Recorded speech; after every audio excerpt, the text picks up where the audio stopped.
Diga, Maria Cecília.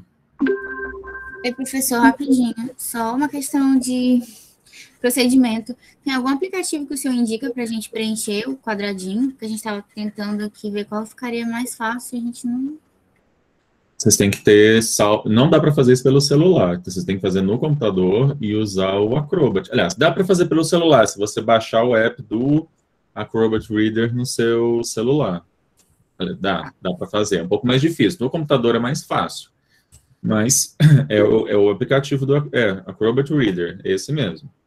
Obrigadinho, só isso. Tem várias versões, mas qualquer uma gratuita que vocês baixarem aí, tem várias versões gratuitas, mas é isso. Muito bem. Felipe está aí? Bom dia, Felipe. Bom dia, gente. Bom dia, aí. Testem depois, gente. Testem depois se vocês conseguem fazer esse negócio de marcar, de fazer esse comentário como eu explico lá no videozinho. Tá? Que vocês vão precisar fazer com esse negócio, com esse aplicativo, para conseguirem fazer a marcação das respostas no gabarito, tá? Testem aí e tal, porque para vocês depois não terem dificuldade na hora de fazer a prova. A Milena acabou de me responder que é aluna de Teoria da Constituição, mas depois vocês avisem a ela que eu já resolvi o problema dela, tá certo? O problema dela, na verdade, era faltou usar uma régua para ver que a matrícula dela não era do zero, da nota zero. Tá? Muito bem. Ok, gente, a gente falou de ADI na última aula, e aí, para a gente poder fazer essa prova de manhã, eu preciso terminar controle de constitucionalidade. Então, eu vou falar das 3 outras ações, que são bem mais rápidas do que a ADI, já que a ADI eu já falei todo o procedimento. E já adianto para vocês o seguinte, a ADI, controle de constitucionalidade, melhor dizendo, é uma matéria que vai ter mais de uma questão nessa prova. Ok? A prova já está pronta, inclusive, né, Catarina? Então, controle de constitucionalidade, vocês podem saber que vai ter mais de uma questão, com certeza mais de uma questão, na prova de Teoria da Constituição sobre essa matéria, que é um trem que vocês têm que saber. Tá certo? Ok, vamos lá. A ação declaratória de constitucionalidade, como eu estou colocando aí, ela não estava na redação original da Constituição. Ela foi criada pela Emenda Constitucional 3 de 93 e ela foi criada com um objetivo muito claro. Em 1993, no começo dos anos 90, o Brasil ainda passava por uma série de problemas com inflação e vários planos econômicos haviam sido tentados no final dos anos 80 e nos primeiros anos dos anos 90, e esses planos econômicos, eles destruíram aposentadorias e pensões de um monte de gente. Quem já estava aposentado ou recebia pensão nessa época, perdeu muito dinheiro. Meu pai, por exemplo, nessa época, ele tinha uma aposentadoria, eu não lembro, menor ideia de que moeda que era nessa época, mas, tipo, se fossem 10 unidades, 10 salários mínimos, a aposentadoria dele caiu para 3. Foi uma coisa nessa proporção. E aí o que acontece? Um bando de gente começou a juizar ações questionando a constitucionalidade, questionando, na verdade, pedindo que as aposentadorias e pensões elas fossem revistas para que elas pudessem voltar a ter um valor proporcional na nova moeda que se instaurava naquela época. Eram várias, cruzeiro, cruzado, cruzado novo, enfim. E, incidentalmente, eles pediam que fossem declarados inconstitucionais alguns desses planos econômicos. Os juízes, fazendo controle difuso de constitucionalidade, muitas vezes davam a essas pessoas ganho, e essas pessoas conseguiam que com o juiz condenasse o INSS a pagar os atrasados e ainda aumentar a aposentadoria e as pensões. Com isso, o governo federal naquela época começou a ter uma série de prejuízos, reveses no país inteiro, milhares de ações, todas elas condenando o governo, invariavelmente condenavam o governo. Aí, alguém teve a brilhante ideia de propor essa emenda constitucional, foi o presidente na época, o Fernando Henrique Cardoso, em que ela tinha a emenda constitucional tinha dois assuntos. Ela criava um novo imposto, tecnicamente uma contribuição social, mas enfim. Ela criava um novo tributo, que era a CPMF, ou seja, aumentava a arrecadação, e, de outro lado, ela criava a ADC. E aí você pode pensar, esses dois assuntos não têm nada a ver uma coisa com a outra, mas, na verdade, eles estão diretamente relacionados. Porque, por um lado, a União aumentava a sua arrecadação, ela aumentava o seu dinheiro, né, o dinheiro em caixa, e, por outro lado, a ADC, ela fazia com que fosse proposta uma ação diretamente no STF, de controle concentrado, mas cujo objetivo não era que a lei, não é para que a lei fosse declarada inconstitucional, mas ao contrário, para que a lei fosse declarada constitucional. Ao argumento de que o fato de haver milhares de ações tratando sobre aquilo em todo o país, questionando constantemente aquela lei, gerava uma insegurança jurídica e, portanto, eu precisava que o STF declarasse que a lei, no caso da ADC, que a lei é constitucional, porque uma vez que o STF declara que a lei que o STF dá uma decisão em controle concentrado, essa decisão ela se aplica a todo mundo de cima para baixo. Ok? Então, de um lado, o governo aumentava a sua arrecadação com a CPMF, de outro lado, ele criou uma ação em que, ao invés de ficar deslocando advogados da União no país inteiro para ficar defendendo a União e a INSS contra essas ações, eu fazia uma ação só lá no STF e de cima para baixo eu resolvi o problema. Porque uma vez que o STF declarasse essa lei constitucional, todos os processos no país inteiro em que essa lei estivesse sendo questionada, processos que estivessem acontecendo e processos do futuro, automaticamente teriam que se submeter à decisão do STF. Ficou claro isso? Deu para entender?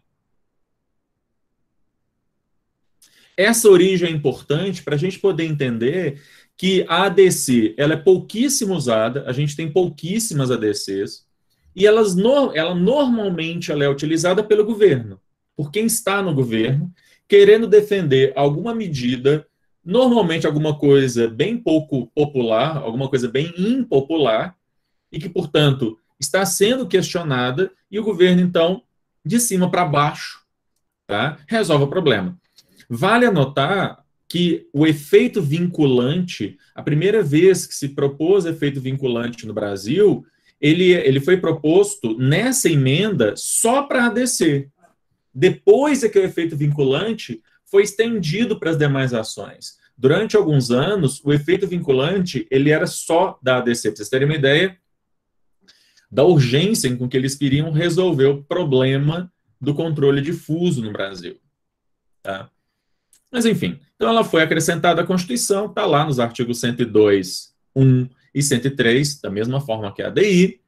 Ela está regulamentada pela Lei 9868 de 99, como a gente já viu, essa Lei 9868 trata da ADI, ADC e ADO, e ela tem, portanto, o mesmo objeto, as mesmas pessoas que podem fazer ADI, podem fazer ADO, o mesmo procedimento, e a mesma lógica da decisão, dos efeitos da decisão que a gente já falou da ADI na aula passada, valem aqui, só que ao inverso, né?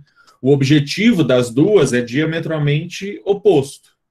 Mas, considerando que o objetivo das duas é um oposto do outro, o procedimento das duas é exatamente igual. Tá? Bom, por isso que eu gastei mais tempo falando da ADI. Aqui a gente tem, logo na primeira ADC que foi julgada no STF, a gente tem bem o STF dizendo, né? Para que criaram, tá uma letra, essa letra aqui amarela não está muito bom não, né? O objetivo, né? Para que essa ação foi criada? Vejam só, o expressivo número de ações substancialmente idênticas em curso no judiciário, aqui tratando de uma outra coisa que não vem ao caso, esse excessivo número de ações vem acarretando enormes prejuízos para a realização da receita pública destinada à saúde, assistência social e outras áreas da Seguridade Social. Era essa lei complementar, que eu não sei do que ela se trata, mas provavelmente algum plano econômico maluco que foi feito no Brasil nessa época.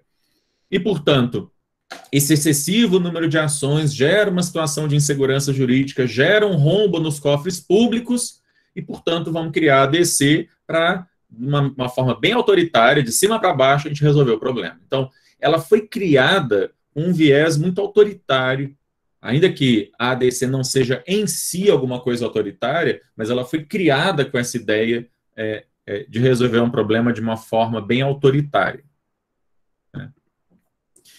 Aqui também duas outras citações. Deixa eu mudar a cor dessa letra aqui também. O ex-ministro Francisco Rezec, do STF, vai dizer que a ADC veio para fazer com quem tem qualidade para isso, ou seja, o STF, o mais cedo possível tivesse o poder, né, de dar uma palavra final sobre a questão. Na ADC número 4, o ex-ministro Carlos Veloso vai dizer que cabe ao STF, portanto, dizer o que é a Constituição. Ou seja, tanto num caso quanto no outro, fica claro que a ADC ela veio com essa ideia de cabe ao STF ter o poder de falar, dar a palavra final sobre o sentido da Constituição, que o controle difuso é um problema, tá certo? Nas entrelinhas, o que a gente vai ver aí é que o controle difuso é visto como um problema.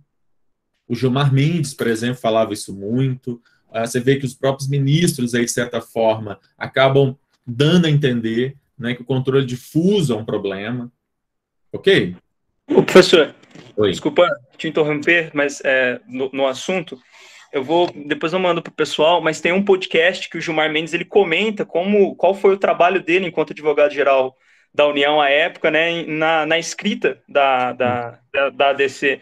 E aí ele coloca justamente, anos depois, né, o podcast é desse ano, e aí ele coloca justamente essa crítica ao controle difuso de constitucionalidade e a afirmação da necessidade de se concentrar no STF e a opção, né, dele pelo controle concentrado. Eu vou achar aqui no meu Spotify e mando para o pessoal. É bem interessante, ele fala sobre a criação do controle de constitucionalidade no Brasil, das leis e tudo mais. Que serve como registro histórico aí para o pessoal de introdução também ao controle de constitucionalidade. Sim, eu conheço textos dele em que ele falava disso, eu não sabia que ele tinha isso em podcast, mas eu conheço vários textos dele da época. Eu estudava controle de constitucionalidade na minha época de graduação, e eu li vários textos dele na época em que ele falava isso, né? Que o controle difuso era uma coisa arcaica, que na verdade já deveria ter sido eliminado, o controle difuso é que é legal, enfim.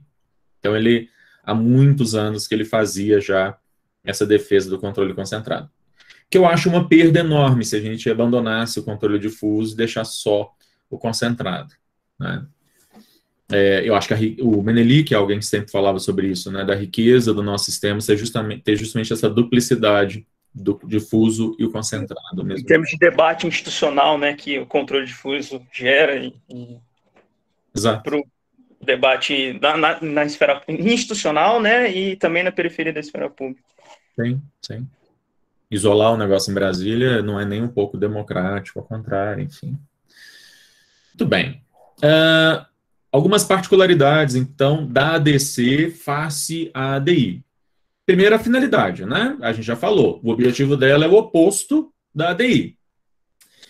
Vale lembrar uma coisa que eu falei semana passada. A ADI e a ADC são exemplos de um tipo de ação que é rara no processo, são chamadas de ações dúplices. O que significa que uma ADI julgada uma ADI, né, vou colocar isso aqui no chat, né? Uma ADI que é julgada procedente, ela declara a lei, né? Declara a lei inconstitucional. ADI julgada improcedente, o STF está, então, declarando que a lei é constitucional. Ok? E aí vocês podem inverter isso aí para ADC. Eu não vou colocar aqui no chat, mas é exatamente o contrário. Uma ADC julgada procedente significa que o STF está dizendo que a lei é constitucional. Uma ADC julgada improcedente significa que o STF está dizendo que a lei é inconstitucional. Para ser julgada procedente, eu preciso de maioria simples, 6 dos 11 ministros. Ok, gente? Eu coloquei isso, inclusive, aqui no chat da semana passada.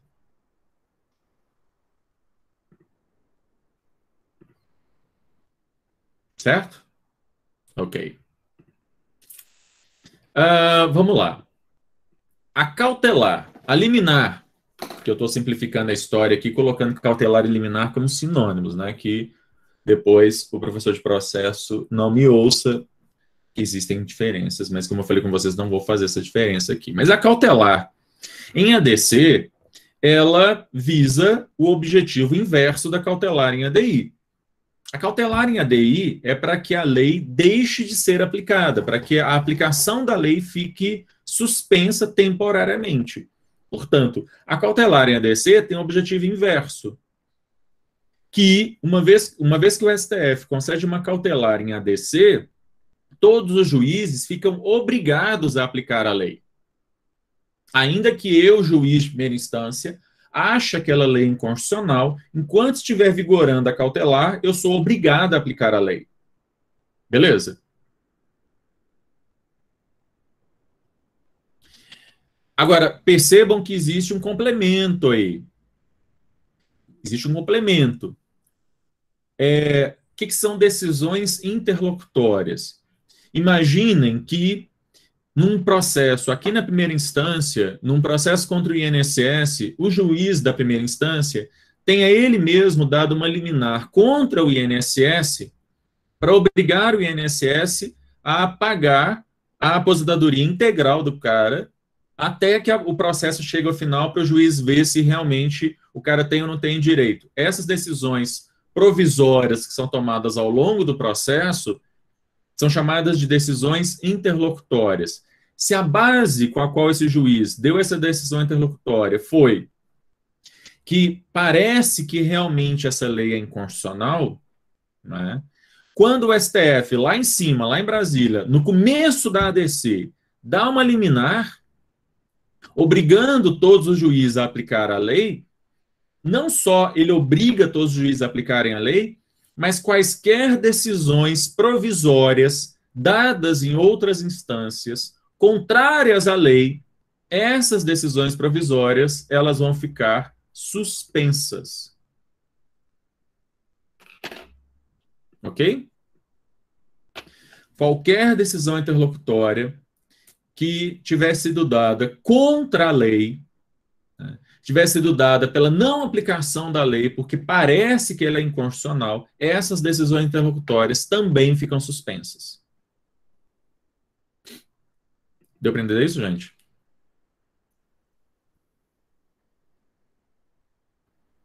Por que suspensas? Porque existe toda liminar é sempre dada de forma provisória. Repito. Ok, Arthur? Toda liminar é sempre dada de forma provisória. Então, aquela liminar que o STF está dando em ADC, pode ser que ele mesmo, STF, revogue essa liminar. Tá?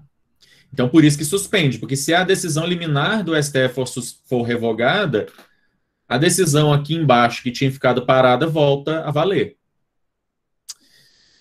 Então, vamos lá. Deixa eu repetir aqui, então. A cautelar, dada em ADC, ela tem dois objetivos. Primeiro, dali em diante, enquanto essa cautelar do STF estiver valendo, todos os juízes e tribunais do país inteiro são obrigados a aplicar a lei. Aí, tá aí, ok? A segunda consequência é, uma vez dada a liminar pelo STF, todas as liminares dadas em instâncias inferiores ficam suspensas. ok? Todas as liminares em instâncias inferiores dadas contra a lei ficam suspensas. É isso. Então, é um baita de um poder que é dado ao STF. Numa época, lá nos anos 90, em que havia gente... E essas ações, algumas estão até hoje. Eu me lembro que pouco depois de formar, eu fiz uma dessas ações para meu pai. Ele morreu sem que tivesse de decisão nessa ação. Acho que minha mãe recebeu esse complemento já como pensão quando meu pai morreu. Mas eu fiz uma ação dessa para meu pai. Porque havia milhares de ações por causa dessas perdas decorrentes de planos econômicos. Não é? Enfim. É isso. Opa. É isso. Então, fora isso, a ADC é igual. Eu vou ter amicus curiae, eu vou ter aquelas questões lá de interpretação conforme a Constituição, declaração de nulidade sem redução de texto. Em princípio, né, todas aquelas questões podem ser aplicadas aqui na ADC. Tá? ADO. Ação direta de inconstitucionalidade por omissão. A ADO, ela é prevista na redação original da Constituição, 102.1, 103, Lei 9868. Ela pode ser proposta pelas mesmas pessoas que podem propor a ADI, igualzinho. Estou repetindo, mas é só para dizer que é igual. O que ela tem de diferente? A finalidade dela é diferente. Para que eu faço uma ADO? A ação direta de inconstitucionalidade por omissão, ela é uma novidade no Brasil, com a Constituição de 88, não havia isso antes de 88. E ela é inspirada no direito constitucional português, que tem uma ação desse tipo lá, e que o objetivo dela é o seguinte: a Constituição dá uma série de direitos, fala de um monte de coisas, e muitas vezes, principalmente em países como o Brasil, isso ficava enfeitando a Constituição. Tá certo? A Constituição ficava lá sendo enfeitada, porque a Constituição falava que as pessoas tinham direito a X, Y, Z coisas, mas enquanto o Congresso não legislasse, ou às vezes já havia a lei feita pelo Congresso, mas faltava o Executivo regulamentar aquela lei. Então, às vezes, o problema era omissão do Legislativo, ou às vezes a omissão era do Executivo. O fato é que, por causa da omissão de um ou de outro, eu não podia exercer aquele direito fundamental, e aquilo ali ficava só enfeitando a Constituição. Ok? Então, a ADO, a ação direta de inconstitucionalidade por omissão, assim como o mandado de injunção, que é uma ação que a gente vai estudar, né, no semestre que vem, mas por enquanto vamos ficar aqui com a ADO. A ADO é uma ação que foi criada com o objetivo de dar maior efetividade à Constituição, na ideia de que a omissão do legislador ou do Executivo, ao não dar cumprimento à Constituição, é inconstitucional. Então, nas duas ações que a gente estudou até agora, a gente está falando de uma inconstitucionalidade por ação, porque o legislador fez alguma coisa. Aqui a gente está falando de uma inconstitucionalidade por omissão, ou seja, o fato dele não ter agido viola a Constituição, porque ele deveria ter agido. Ok? Beleza. Um caso que eu comentei na semana passada, né, da DO 26, que é sobre a questão da criminalização da homofobia e da transfobia, fala justamente sobre isso, fala justamente sobre um caso em que a ideia de que o Congresso deveria ter feito uma lei falando sobre a criminalização da violência contra pessoas LGBT e não fez. Então, é justamente disso que a gente está falando. Bom, então, a omissão, ela pode ser total, quando falta a lei por inteiro, né? Existe uma previsão de que seja feita a lei, mas ela foi integralmente desconsiderada pelo legislador ou pelo executivo, tá certo? Pode ser que o legislador até tenha feito a lei, mas o executivo é que não tenha regulamentado. Então, se não tem nada, a omissão é total. A omissão ela é parcial quando a lei deveria tratar das situações A, B e C e tratou somente A e B. Por exemplo, e aqui eu estou usando o exemplo de Gilmar Mendes, para não dizer que eu estou copiando, não é, o exemplo é dele mesmo.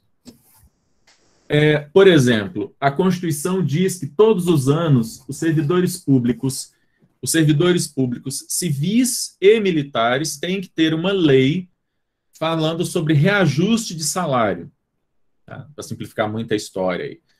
Eu tenho que ter uma lei que preveja o reajuste de salário de servidores públicos civis e militares. Se é feita uma lei que só dá aumento para os servidores públicos militares, essa lei tem uma omissão parcial. Ok?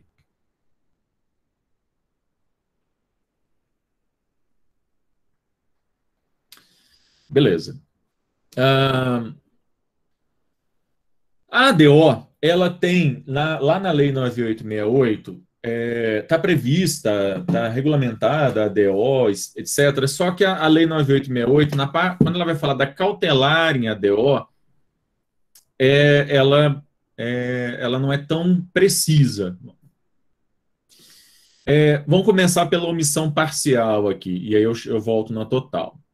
Então, se existe a lei, mas ela trata de menos do que ela deveria tratar, a omissão é parcial, a cautelar em ADO normalmente significa suspender toda a lei. Tá certo? A lei que existe, mas que existe e trata da questão de forma apenas parcial, ela é integralmente suspensa. Até que o STF chegue ao final e dê uma decisão final, e daí depois eu vou falar o que é essa decisão final. No caso da omissão total, a lei não fala nada.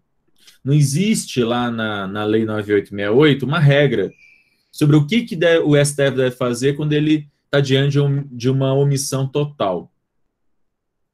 Aqui eu estou citando alguns exemplos de decisões que eu já vi o STF fazer em casos de omissão total. Então, por exemplo, já teve casos em que ele entendeu que o fato de não haver a lei, não haver a lei total mesmo, né, não tinha lei, todos os atos da administração pública que foram feitos deveriam ser suspensos, porque um ato da administração pública só pode ser feito se existe lei. Isso é uma possibilidade. Existe uma outra possibilidade, que é dos estados exercerem poder legislativo pleno na ausência de uma lei federal. Então, essas leis estaduais ficaram suspensas. Enfim, são questões que envolvem outras matérias que a gente não estudou ainda, então eu não vou entrar aqui nesse mérito, tá? Vamos guardar aqui no caso da omissão total, não existe regra e o STF vai ter que resolver muito caso a caso. Vamos guardar essa regra aí, a regra que não tem regra, ok? E os exemplos são só para vocês terem aí, porque na verdade dizem respeito a coisas que vocês não estudaram ainda, então obviamente eu não vou cobrar. O que eu preciso, então, que vocês saibam, aqui sim. E a decisão final? Então, na ADO vai podem ter, né, amiticuri, pode ter toda a tramitação igual às demais ações que a gente já viu, então não vou repetir. Chegou lá no final, a decisão. No caso da decisão em ADO, a situação é um pouquinho diferente das duas ações que a gente viu anteriormente. Se a omissão for... Vamos lá. Vamos começar pela parte mais fácil aqui. Se a omissão for do executivo, né, então, por exemplo, existe já a lei, mas o presidente da República não fez o decreto ou qualquer outro meio normativo para regulamentar aquela lei, nesse caso de omissão do executivo, o STF ele dá um prazo de 30 dias para que o presidente da República resolva o problema. Sob pena de que, se ele não resolver o problema nesse prazo, o STF, esse caso será considerado um caso de crime de responsabilidade, abertura de processo por crime de responsabilidade. Ok?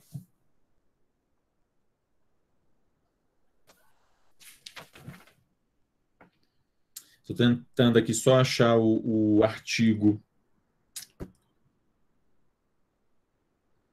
Artigo 103, parágrafo 2º, tá? Da Constituição. Artigo 103, parágrafo 2º, tá? Da Constituição, fala isso que eu acabei de falar. Se a omissão for do legislativo, a gente vai ter duas situações bem diferentes aqui. Quando a omissão do legislativo ela é total, eu aplico também uma outra parte desse mesmo 103, parágrafo 2º, que vai dizer o seguinte: quando a omissão é total, a única coisa que o STF vai fazer é comunicar o Congresso Nacional. O STF vai fazer um ofício ao Congresso dizendo: olha, Congresso, vocês estão em mora. Vocês deveriam já ter feito uma lei sobre esse assunto e não fizeram. Por favor, façam a lei. Assim, é isso. E fica por isso mesmo. E o Congresso pode pegar aquele ofício e jogar no lixo. E pronto. Mora, quando você não paga uma conta, por exemplo, além de caloteiro, você está, no ponto de vista jurídico, você está em mora. Você está em débito. Calote aí é mora. A mesma ideia se aplica aqui. Tá? O Congresso aí, ele está em mora, ele deveria ter feito algo e não fez. Ok, e assim, mas fica por isso mesmo? Sim, e é isso. E por isso que a ADO é tão pouco usada também. Vejam que esse caso, a criminalização da homofobia, é a ADO 26, e é uma das últimas que já foi feita. Enquanto da ADI, a gente já tem quase 5.000 ADIs, a ADO a gente não tem nem 30. Ok? Por que no caso da ADO 26, o efeito foi tão espetaculoso lá, igual foi noticiado? Porque a ADO 26, ela não foi proposta sozinha. Ou ela foi proposta sozinha, mas depois, junto com ela, foi proposto um mandado de injunção. Na verdade, o mandado de injunção até foi antes. Havia duas ações. E, quanto ao mandado de injunção, existe uma previsão de decisões mais concretas. Pois é, Andressa, depende como é que você interpreta, porque, por exemplo, teoricamente, ela reclamava uma omissão total,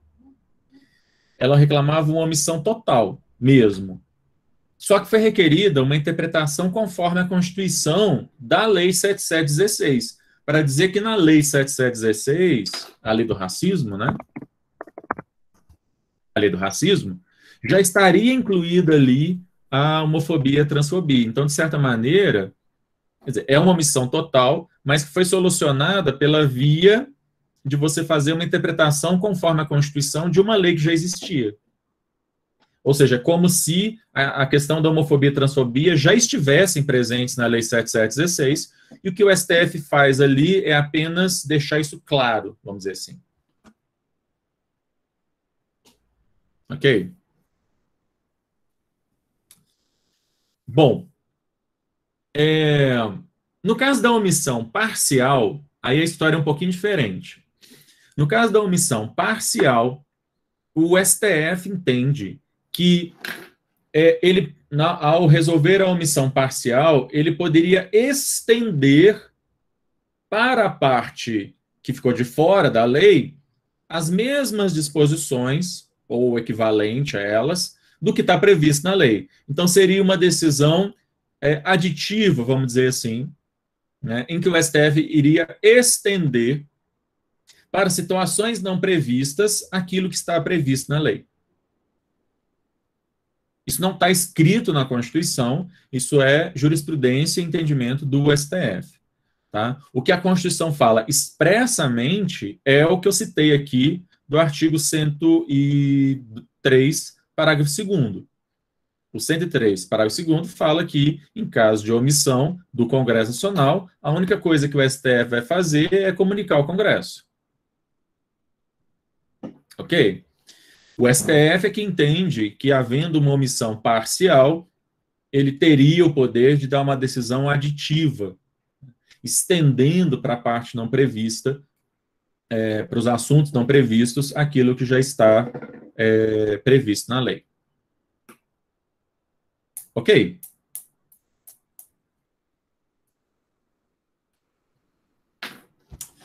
Beleza. Aqui eu trouxe um trecho do acórdão, justamente da DO 26. Não vou ler ele aqui. Eu vou deixar esse slide disponível para vocês assim que a aula terminar. Então, vocês podem ler ele depois. E aí eu quero terminar falando da DPF. A DPF, arguição de descumprimento de preceito fundamental. Cuidado com o nome aí, viu, gente? Todas são A, D, mas o A, D podem significar palavras diferentes aí nessas siglas, né? Então, a arguição de descumprimento de preceito fundamental, ela é uma ação que ela está na redação original da Constituição, mas ela só começou a ser utilizada, ela só passou a ser aceita pelo STF quando houve a regulamentação dela pela Lei 9882. Então, existe uma lei só para a DPF. As outras 3 ações que a gente estudou antes estão regulamentadas pela 9868. A 9882 cuida exclusivamente, tá, da ADPF. E foi só com a regulamentação dela que a gente definiu exatamente para que ela servia, porque até então havia um debate enorme para que ela servia, e mesmo com a regulamentação, a forma como foi tratado o negócio também gerou alguns problemas, porque acabou tendo um veto horroroso, que eu vou mostrar aqui, que foi uma atrapalhada enorme. Mas, enfim, ela tem os mesmos legitimados para ADI, ADC, etc., o mesmo procedimento e decisão. O tipo de decisão aqui é muito parecido com tudo que a gente já viu. Então, o que eu vou destacar aqui na DPF é o que ela tem de diferente, porque, no mais, ela é muito parecida com a ADI. Vamos lá. A primeira coisa que a gente teve que resolver sobre essa questão, sobre essa ação, afinal de contas, o que é preceito fundamental? Algumas pessoas entendiam, no início, que dentro da Constituição haveria uma parte que seriam os preceitos fundamentais. E, normalmente, algumas pessoas entendiam que preceito fundamental era o mesmo que direitos fundamentais. E se preceito fundamental é a mesma coisa que direitos fundamentais, então eu poderia estabelecer uma hierarquia dentro da Constituição, em que haveria partes mais fundamentais e partes menos fundamentais. Tudo aquilo que não fosse sobre direitos fundamentais seria menos, ou tudo aquilo que não fosse sobre direitos fundamentais seria menor, né? Eu teria uma hierarquia dentro da Constituição. Isso é um problema. Porque nós sempre afirmamos, e eu já falei, acho, no início do semestre sobre isso, dentro da Constituição não existe hierarquia. Tudo que está dentro da Constituição está exatamente no mesmo nível, tá certo? A Constituição é a norma superior a todas as demais normas, mas dentro da Constituição está tudo no mesmo nível, tudo no mesmo patamar. Se eu começo a estabelecer uma hierarquia dentro da Constituição, daqui a pouco eu começaria a questionar se uma parte não fundamental poderia ser declarada inconstitucional face a uma parte fundamental. E isso aí começa uma bagunça enorme. Porque daí eu teria uma norma constitucional e inconstitucional, ok? Isso seria uma confusão imensa e quebraria essa unidade que a Constituição possui. Ou seja, a resposta a o que é preceito fundamental? Preceito fundamental é qualquer coisa que esteja na Constituição. Ok? Qualquer parte que esteja na Constituição é preceito fundamental, de tal maneira que não existem coisas mais fundamentais que outras dentro da Constituição. Certo? Ok. Aí eu chego nessa questão aqui do veto. Para falar sobre a questão do veto, deixa eu só parar de compartilhar isso daqui, eu quero mostrar para vocês a lei. Para mostrar para vocês como é que não se faz as coisas, né? Para mostrar para vocês a atrapalhada que foi feita quando houve a regulamentação dessa lei. Está aqui, então, a Lei 9882. Aqui. Podem propor a DPF. Aqui o artigo 2º, que eu quero mostrar para vocês. Podem propor a DPF. Inciso 1º, os legitimados para a ADI. Beleza. Isso aqui, então, tá ok. Podem fazer a DPF as mesmas pessoas que podem fazer a ADI. Ótimo. Assim como qualquer outra ação. Inciso 2, vetado.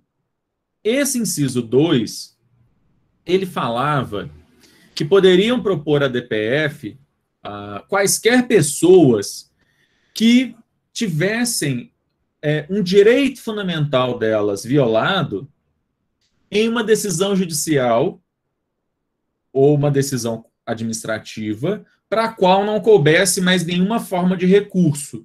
Então, assim, se eu já tivesse tentado defender um direito meu em várias instâncias e recorri para todos os meios possíveis, não consegui resolver o problema, eu acho que a decisão final que foi dada no meu caso ainda está violando o meu direito fundamental, eu então podia fazer uma DPF para o Supremo. Ok? Qualquer pessoa nessa situação poderia fazer uma DPF. Foi aprovado desse jeito lá no Congresso Nacional. Só que o pessoal, o STF, assim que esse negócio foi aprovado, ele fez um lobby enorme lá no Congresso, para a Presidência da República, melhor dizendo que, olha, se vocês deixarem esse negócio desse jeito, vão começar a surgir milhares de ADPFs, porque as pessoas, todo mundo que não gostar da decisão, que ela tiver passado por ela vai ajuizar uma DPF. Então, o STF vai ser transformado aí numa nova instância. As pessoas vão passar por várias instâncias e depois vão recorrer também para o STF. Isso vai virar uma zona. Beleza. Aí, o que o presidente, então, fez? Vetou. Beleza, então não existe essa figura. Aí, quando você veta a parte de uma lei, você tem que verificar se, ao longo do restante daquela lei, não existe nenhuma menção ao que foi vetado, para que você vete também. Né? Porque não faz sentido você vetar uma parte e não vetar o resto. Porque a criatura que vetou isso aqui, obviamente não foi o presidente, né? Foi algum assessor,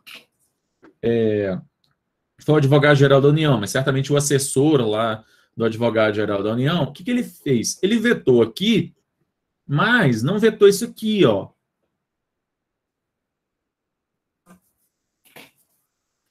Porque está escrito assim, na hipótese do inciso 2. Aí você pergunta, que inciso 2? Certo? Cadê esse inciso 2? Se o trem foi vetado. Ok? Não é sério isso é uma bagunça, é uma zona. Porque o que diz esse parágrafo?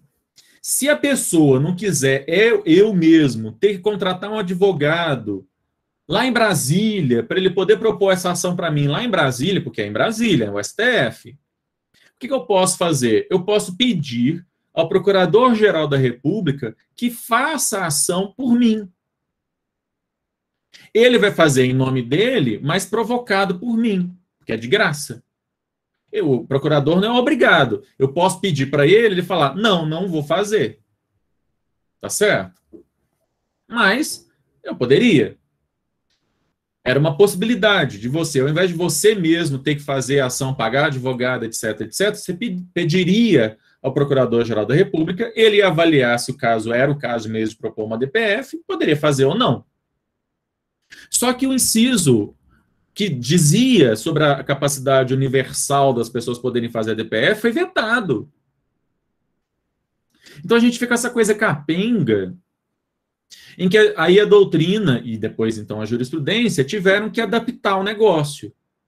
Então dizendo assim, na hipótese do inciso 2 que não existe, né, a gente finge que isso aqui não existe, né? Essa primeira parte aqui da frase não existe. A gente começa a ler a partir daqui, ó. Faculta-se ao interessado, mediante representação, solicitar a propositura de DPF ao PGR, que, examinando os fundamentos, decidirá do cabimento do seu ingresso em juízo. Ok, gente?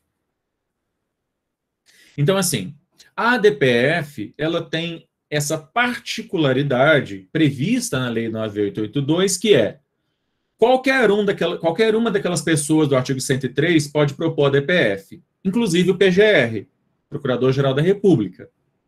Mas o PGR pode propor essa ação porque deu na telha dele de querer fazer essa ação, ou porque a dona Maria escreveu uma cartinha, um e-mail, mandou um zap para o Aras, pedindo para ele fazer a DPF, e ele então resolveu fazer a DPF.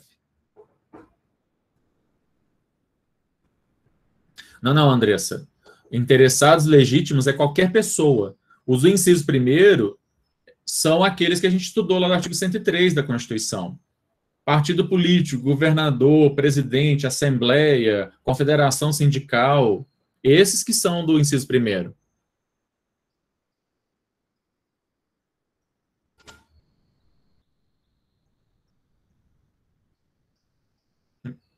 Ficou claro isso?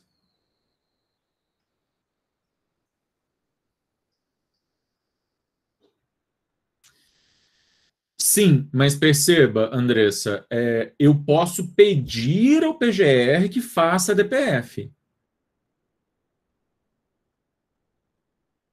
Eu, Alexandre, posso pedir ao Aras que faça uma DPF. Agora, ele pode olhar para o meu pedido e jogar no lado de lixo. Sim. Gosto ou preguiça, a depender do caso. O Conrado Hübner da USP chama o Aras de poste, então, por aí vocês podem imaginar. Sim. Faz sentido ter esse negócio aqui? Para mim não faz o menor sentido. Tá certo? Porque cá entre nós, mesmo sem essa previsão legal, eu posso pedir ao PGR que faça uma DPF, posso pedir ao Aras que faça uma DI, posso pedir ao Aras que faça uma DC. A gente sempre pode fazer esse pedido. Qualquer cidadão pode fazer um requerimento ao Ministério Público para que o Ministério Público faça XYZ coisas. Ok, gente? Não é só ação de controle concentrado. É um direito fundamental de todos nós, diante de algo que a gente acha que está violando a lei, requerer ao Ministério Público que faça X ou YZ coisas. Isso aqui não precisava estar previsto para existir. Beleza? Para mim, isso é algo absolutamente inútil, desnecessário. E ficou essa coisa aí, já podia ter sido revogado, inclusive, há muito tempo. Alguém já poderia ter tido a brilhante ideia e feito um projeto de lei para revogar esse trem, mas continua essa coisa esquisita aí. Ok? Deixa eu voltar para a minha apresentação. Então, aqui é só para mostrar que isso, na verdade, se chama, tecnicamente, lambança. Tá certo? Isso é um negócio que não deveria existir. É absurdo que um trem desse continue, inclusive, lá até os dias de hoje. Bom, então, existe, só para seguir aí a técnica, né? Para dizer um negócio bonitinho. Existe a DPF direta, como a DI, etc., igualzinho. Existe essa forma indireta maluca, que para mim não faz o menor sentido, mas existe. Quando vocês virem falar, então, de DPF indireta, é essa, da dona Maria pedir ao PGR que faça uma DPF. Só que uma vez que o PGR faça a ação, ajuize a ação é dele. Quem aparece como autor da ação não é a dona Maria, é o PGR. Ok?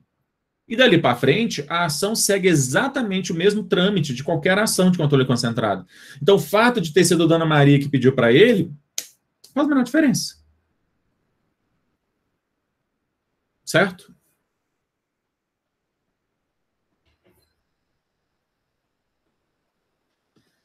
Tem um caso famoso de uma DPF que surgiu dessa forma, eu estou criticando, mas tem um caso famoso que foi a DPF. A DPF sobre aborto de anencéfalos, ela foi desse jeito, tá? Que é a DPF 54, que fala de aborto de anencéfalos, ela surgiu desse jeito. Foi uma mulher que pediu ao PGR que fizesse a DPF. Que ela era uma mulher que estava grávida de um filho anencefálico, de um feto, né, anencefálico. Ela não tinha conseguido judicialmente a autorização para fazer a interrupção da gravidez, então, tá? Mas assim, continua implicado com esse negócio. Bom, então a gente já tem essa primeira particularidade. Uma segunda particularidade da DPF diz respeito ao objeto dela. Veja que no caso da ADI, eu disse que cabe à ADI para questionar leis e atos normativos, tá? No caso de ADI, a expressão usada pela Constituição e a lei, é leis e atos normativos. Veja que no caso da DPF, a gente vai usar a expressão atos do poder público. Bem, vou explicar isso aqui. Uma vez definido que, beleza, direitos fundamentais são quaisquer preceitos fundamentais são quaisquer partes da Constituição. Qual que é, afinal de contas, a diferença de uma ADI para uma DPF? As duas não são exatamente a mesma coisa, com um nome diferente? As duas não estão querendo proteger a Constituição contra normas inconstitucionais? Qual que, então, é a diferença das duas? Para além daquele trem horroroso lá do negócio que foi vetado, mas isso é uma coisa lateral. Na essência, qual que é a diferença dessas duas ações? Para a gente poder entender isso, a Lei 9882 ela foi essencial porque ela pegou algumas das hipóteses de não cabimento de ADI e colocou para a DPF. De tal maneira, e isso é uma coisa que eu quero deixar aqui muito claro, de tal maneira que todos os casos de ADI não cabe a DPF. E todos os casos de DPF não cabe a ADI. Ok?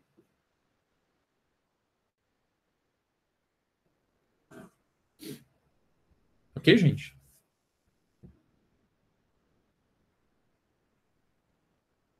Então, assim, diante de um caso concreto, existe a norma X, uma norma X, e eu pergunto para vocês, esse caso aqui é de ADI ou DPF? A resposta de vocês jamais vai ser, pode ser uma ou outra, jamais pode ser essa.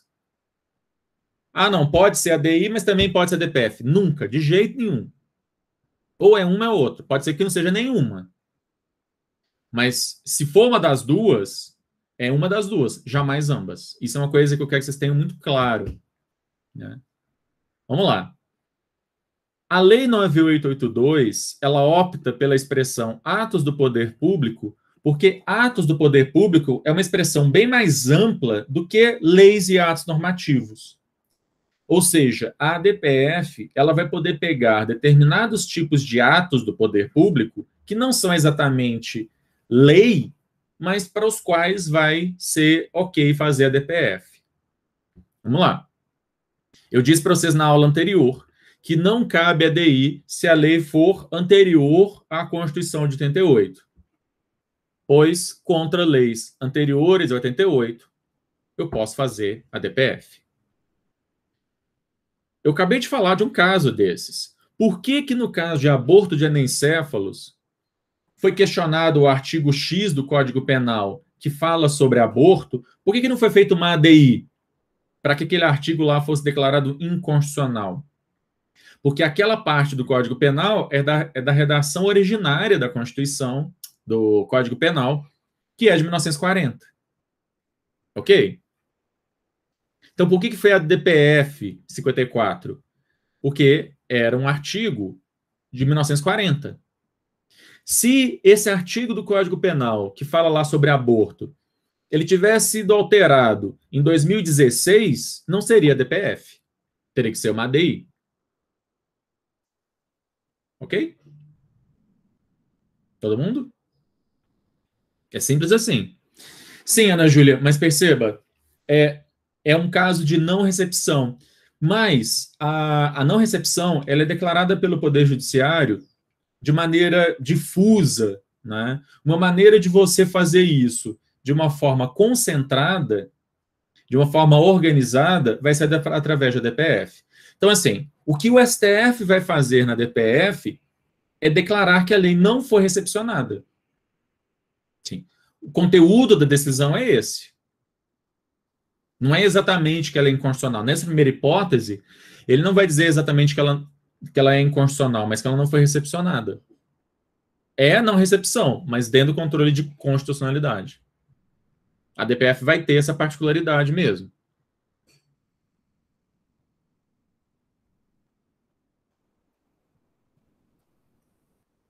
Ok? A lei de imprensa, que eu falei para vocês quando eu estava falando do Brasil, do constitucionalismo no Brasil, né? A lei de imprensa, que é de 1967, eu acho que esse é o ano da lei, mas não lembro de cabeça. A lei de imprensa, da época da ditadura, ela foi declarada integralmente não recepcionada pelo STF. Onde? Numa DPF. Tá? Foi dentro de uma DPF que o STF disse que a lei de imprensa foi integralmente não recepcionada. Então, a primeira hipótese. Segunda, alguns atos normativos não abrangidos por ADI. Eu falei para vocês que eu posso fazer ação de controle concentrado desde que a norma seja geral e abstrata. Só que, na ADI, eu listei emendas à Constituição, lei complementar, lei ordinária, medida provisória, resoluções do Senado, resoluções e decretos legislativos do Congresso. Agora, e se o caso for um decreto? Se for um decreto do presidente da República, se for uma portaria do Ministério da Fazenda, se for uma resolução do CEP, não existe mais CEP, acabou de ser extinto na UFOP, uma resolução do CUNE, que são atos normativos, só que não são atos normativos feitos pelo Legislativo. São atos normativos feitos pelo presidente da República, pelo governador, pela reitora, pelo ministro da Fazenda. Em todos esses casos, não cabia ADI. Tradicionalmente, o STF não permitia ADI nesses casos. Vai caber a DPF. Ok, gente?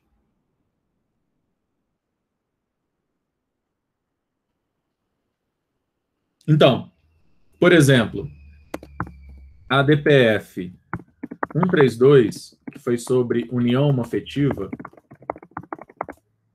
a DPF 132, que foi sobre união homoafetiva, por que foi uma DPF?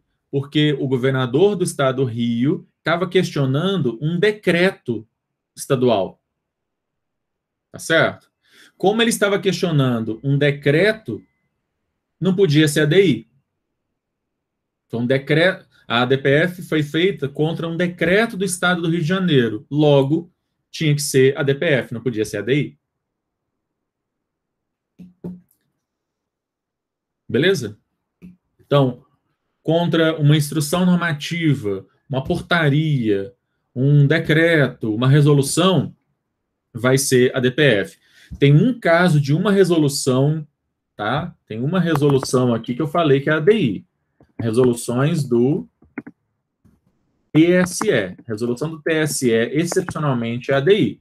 Mas, fora isso, resoluções que são feitas por órgãos do Executivo, presidente da República, governador, prefeito, ministro da Fazenda, ministro do Meio Ambiente, autorizando a destruir o resto da Amazônia, tá certo? Quando o Salles era ministro do Meio Ambiente, a resolução dele lá mandando tacar fogo em tudo, isso é um caso de ADPF, não é de ADI.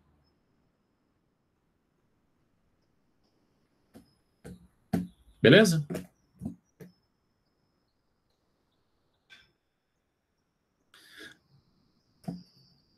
E terceiro caso aqui, o quarto, né, na verdade, terceiro. Lei municipal. Eu falei para vocês que só pode ser feita ADI, ADC, etc., de lei federal ou estadual. Lei municipal, não. Mas lei municipal eu posso fazer justamente a DPF. Então, Se Belo Horizonte aprova uma lei que viola a Constituição Federal, eu posso fazer uma DPF. Eu quem? O pessoal lá do artigo 103, né? Só tem um claro aí quando eu tô falando eu aí, o pessoal do artigo 103. Ok? Então, são esses 3 grupos aí. Lei anterior à Constituição, decretos, portarias, etc., que sejam gerais e abstratos, feitos por órgãos da administração pública, do executivo, e lei municipal. São os 3 grandes grupos para os quais cabe a DPF. Percebam, súmula continua não cabendo, nem a DI nem a DPF. Não está súmula aqui. Súmula não cabe ação de controle concentrado, nenhuma. Tá? Súmula é outra história. Não cabe ação de controle concentrado. O restante aqui é sobre controle de convencionalidade, mas eu não vou mexer com isso aqui, porque isso aqui é outra história e não vai dar tempo. Eu não quero mexer. Isso aqui, depois, em Direito Constitucional 2, eu ou Tatiana, quem for dessa matéria para vocês, vai falar também sobre controle de convencionalidade, mas aqui não vai dar tempo e eu não quero falar disso correndo. Até aqui, ok? A DPF, ela vai ter a participação de amicus curiae e as decisões vai ter toda aquela história, interpretação conforme a Constituição, declaração de nulidade sem redução de texto. Aliás, os exemplos que eu dei para vocês, quando eu estava falando de EDI, os exemplos que eu dei para vocês de declaração de nulidade, interpretação conforme a Constituição, foram de DPFs. Tá? No caso da... Não, é isso, eu não vou misturar as histórias, não, porque pode ter modulação de efeitos, sentença aditiva, tudo aquilo que eu falei da ADI, dos tipos de decisões, mexendo em efeitos e tal, tanto efeitos pessoais quanto efeitos temporais, a ADPF tem efeito vinculante, a decisão em ADPF tem efeito vinculante, contra a decisão em ADPF, se um juiz dá uma decisão em sentido contrário à ADPF, cabe reclamação. Ok? Por exemplo, foi em 2019 ou 2020, teve uma DPF sobre a impossibilidade de pessoas, de homens gays, poderem doar sangue. Não sei se você lembra viram falar desse caso. E o STF deu a decisão, mas o Ministério da Saúde continuou insistindo em proibir. E aí, um dos autores da ação e um dos amicus curiae ameaçou fazer uma reclamação, justamente para que o STF exigisse lá do Ministério da Saúde que revogasse a portaria, era uma portaria, e aí, diante da ameaça de ser feita a reclamação, o Ministério da Saúde acabou revogando, tá certo? Mas justamente porque a decisão em ADPF tem efeito vinculante, portanto, contra o descumprimento dela, cabe reclamação.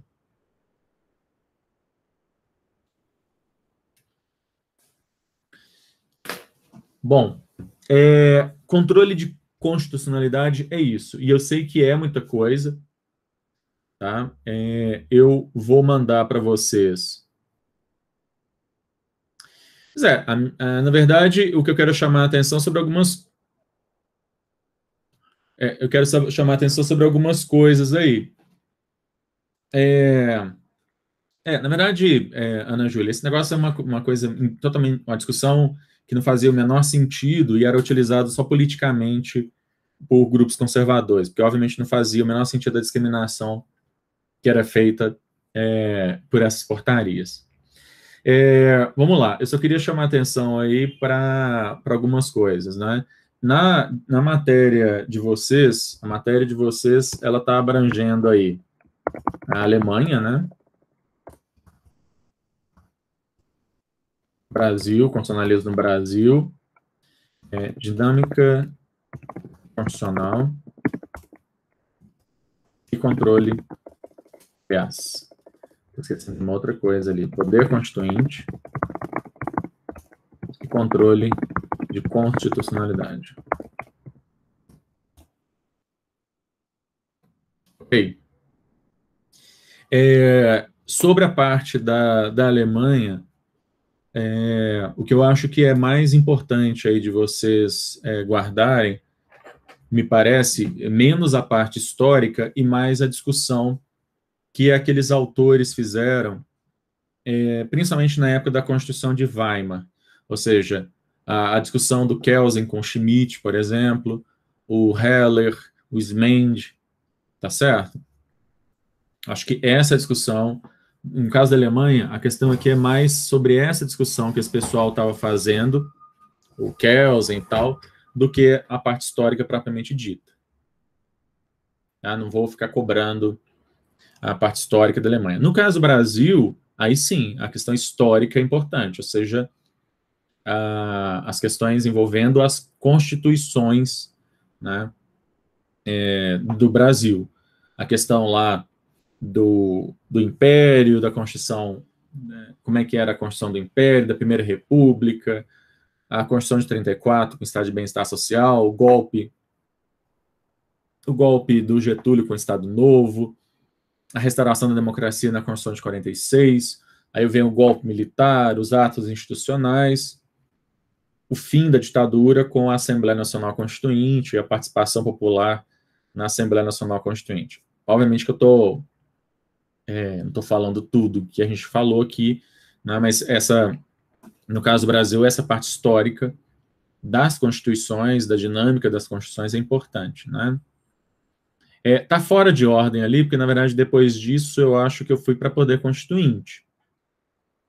Aí, bom, poder constituinte, gente, vocês têm que saber o que é poder constituinte originário, derivado e decorrente, as diferenças em cada um deles, os requisitos para você fazer uma emenda à Constituição, os limites do poder dos estados de fazerem suas próprias constituições. Tem jeito, tem que saber mesmo essas questões.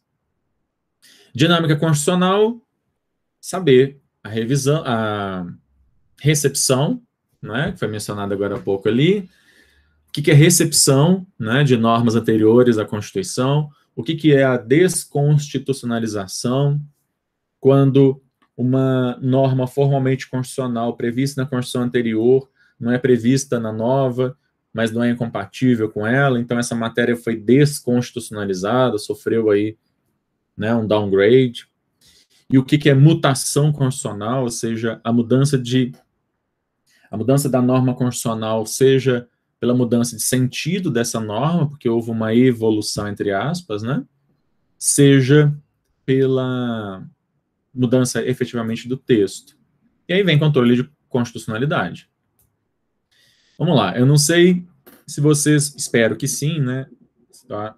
Que vocês já tenham dado uma olhada aí na matéria. O que vocês têm de dúvidas? Inclusive, eu não sei se o Felipe ainda está por aqui, mas eu imagino que vocês já tenham tido, inclusive, monitoria com ele. Tá aí, Felipe. Sim.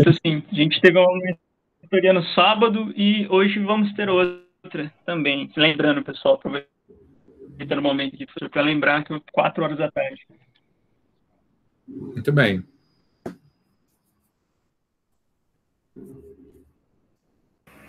Professor, diga. Eu fiquei com uma dúvida no que tange, o que é amicus curiae, que você falou da última aula, até agora eu não consegui. Vamos lá. O amicus curiae, ele vem do direito constitucional americano, né, amigo da corte, são pessoas ou pessoas físicas ou jurídicas, né, que eles pedem para entrar num processo de controle concentrado.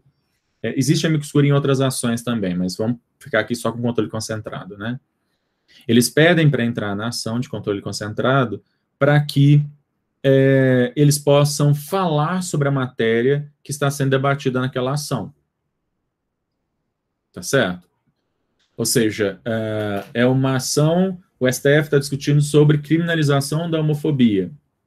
Aí se inscreveram lá, como pediram para entrar na ação com amicus curiae, por exemplo, a entidade que eu representei, que era o GADV, o GADV, Grupo de Advogados pela Diversidade Sexual. Fui lá para falar que era um absurdo o Brasil não ter uma lei sobre isso, porque já existem determinações da ONU, da OEA, tem vários outros países que já têm uma lei sobre isso e tal.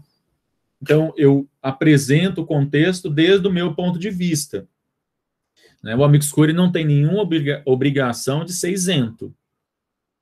Ele não é perito, não é um perito que vai lá. O perito tem que ser isento. O amicus curiae não precisa ser isento, ao contrário, ele pode tomar um partido aí, pode tomar um lado nessa discussão, mas, teoricamente, ele vai mostrar conhecimentos técnicos, né, técnicos e científicos sobre aquela matéria que possam ajudar o STF a tomar uma decisão mais bem fundamentada. Ok?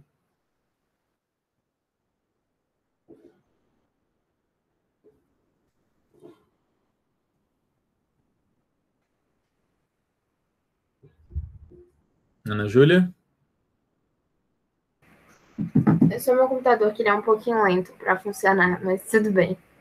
Ok, então, assim, eles têm, uma vez que eles forem aceitos, podem não ser aceitos, mas uma vez que eles sejam aceitos, eles podem fazer petições, eles podem participar no dia da audiência, né, no dia do julgamento, fazer sustentação oral, e a ideia é de que eles contribuam para o debate. Essa é a ideia.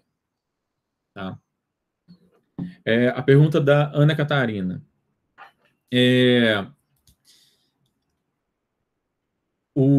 Quando a gente fala de poder constituinte originário, o poder constituinte originário, ele faz tábula rasa de tudo que havia antes. A ideia é de que, para eu instaurar uma nova ordem constitucional, eu preciso eliminar a ordem constitucional anterior. Tá certo? Porque, senão, a Constituição nova seria só uma continuação das Constituições anteriores. E a ideia de que a Constituição nova não é uma continuação das Constituições anteriores. Ela é uma coisa, ela instaura uma ordem jurídica nova. Por isso, ela faz, o poder constituinte faz tábula rasa, ele elimina. Então, em princípio, ele apaga todo o passado. Tá, são duas coisas diferentes, Ana Catarina.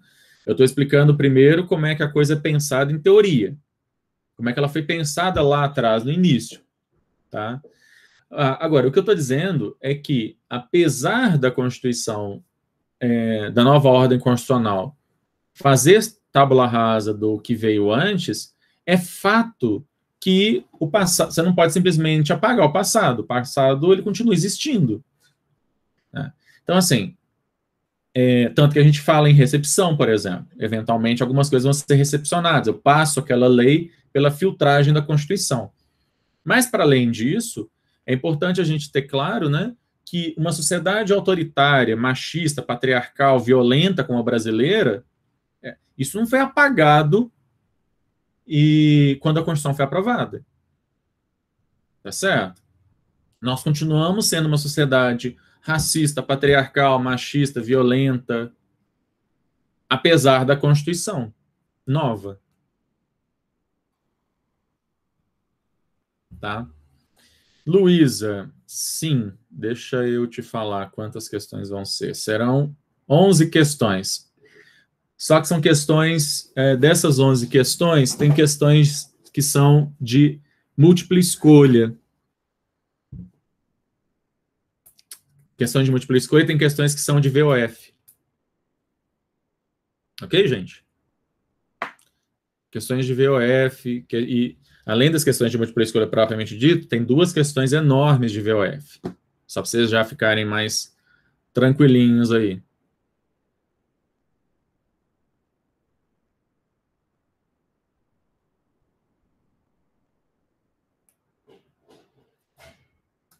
Obviamente, vocês não precisam de um milagre, vocês vão ter, inclusive, monitoria hoje à tarde. 8h20.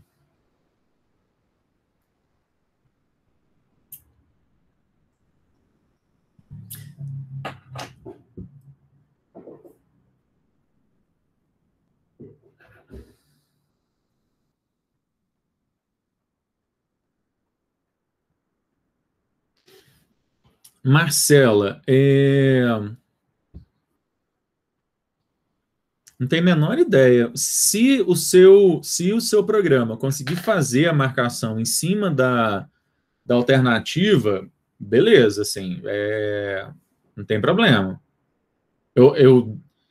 Aquele método ali é o mais fácil de fazer, mas a questão aqui... Deixa eu pegar uma prova antiga, não a de vocês, né? para mostrar para vocês. Deixa eu parar de gravar, porque isso obviamente não precisa ficar gravado.